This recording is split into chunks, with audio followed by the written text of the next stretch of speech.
Hey everyone, welcome back to my channel. My name is David. I'm a soon-to-be architect student, a nutritionist and a personal trainer on the side as well. My goal with this channel is to share my ideas and experiences, what I find interesting while I was trying to improve myself, and hopefully you can also find some value in them as well. So this is a new series where I share my thoughts about books that I have recently read. I also make around a 1.5 pages short summary about it, and it's going to be uploaded on my webpage very soon as I'm done with it. So you can also find a short summary about the books, so you can decide if you're interested in them or not.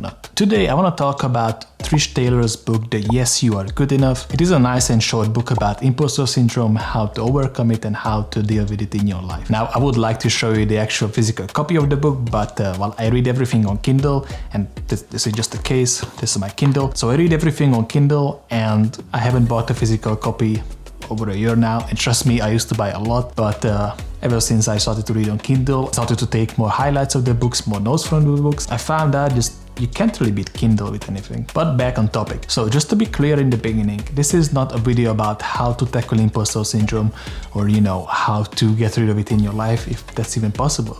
This is just a short summary of the book, my thoughts about Trish Taylor's book, The Yes You Are Good Enough. If you would like to learn more about imposter syndrome, I would recommend you to stay tuned because I'm working on a video that's gonna cover the whole imposter syndrome topic. I'm currently in the process of reading about a dozen most recommended books about this, and as soon as I'm done, I'm going to release the video. And along the way, I'm gonna make these short summary videos about each book that I'm reading. You can also ask me in the comment section because I have a couple of recommendations for where you should start as well. So first of all, this is a very short book. I think it's 120 pages or so you can definitely read it through in an afternoon or 2 days, depending on how much time do you have. Initially, I didn't really expect much from it, simply because it wasn't too long, but it actually changed quite quickly as I started to read the book. And it's interesting because Trish has this really, I don't know what's the correct term, but it's really comforting writing style. If you have read any self-help or business books, they have this really technical sort of way of writing.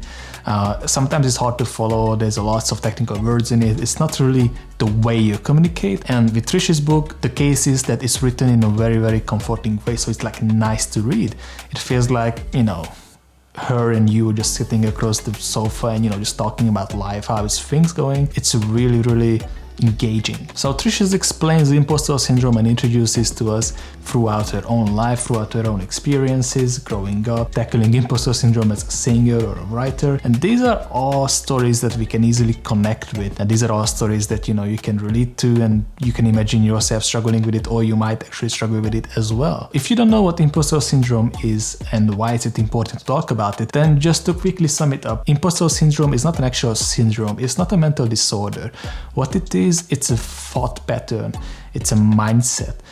It's the difference between two opposing views of how do you see yourself as a person right now and who do you imagine yourself you need to be. And these differences in views of how do you see yourself often result in statements like, who am I to do this? What if they find me out? What if they realize that I don't know everything all the time, that I'm just winging it, or that I'm not good enough to do the things that I want to do in life? Many people actually don't realize that they are dealing with imposter syndrome throughout their life, and it's hindering their personal life and their career as well. And if you have been living like this with these negative self-imposed thoughts or beliefs, oftentimes we don't even question them, we just take it as automatic behaviors that we tell ourselves, I'm not good enough, I cannot do this. But if they find out that actually I just learned this last week, all these self-imposed negative thoughts and beliefs that's holding us back, they can become automatic and just stay there for the rest of our life if we don't actively do something against them. So this is why it's important that there are books out there like Trish's Yes You Are Good Enough, so people who don't know, like me, that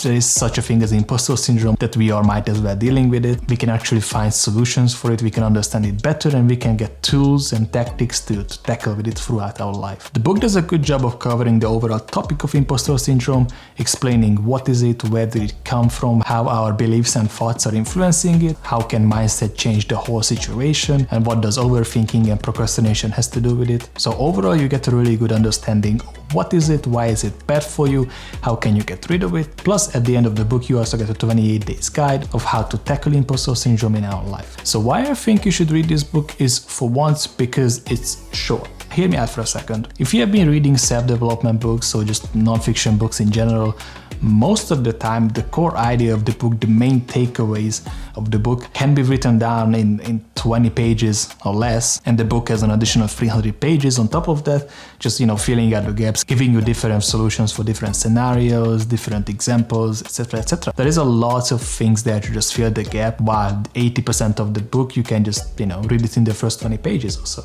And with most of these books, when they are too long and they contain too much information, you can often get bored reading the book. You can get discouraged from it, as you're not gonna finish it, and halfway through the book you're gonna just leave it there because you lost interest in it and you're not gonna do anything to actually implement the thing from the book.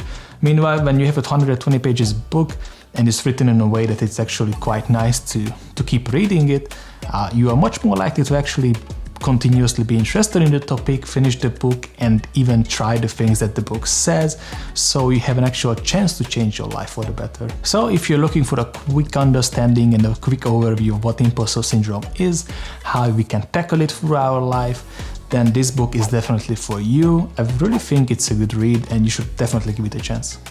Okay, so how did you like the video? Are you gonna give the book a try? Please let me know down in the comment section what did you think about this video, if you maybe read the book, or if you're dealing with imposter syndrome. I would like to hear about you, so please let me know. As always, I hope you get out some value from this video, and see you in the next one.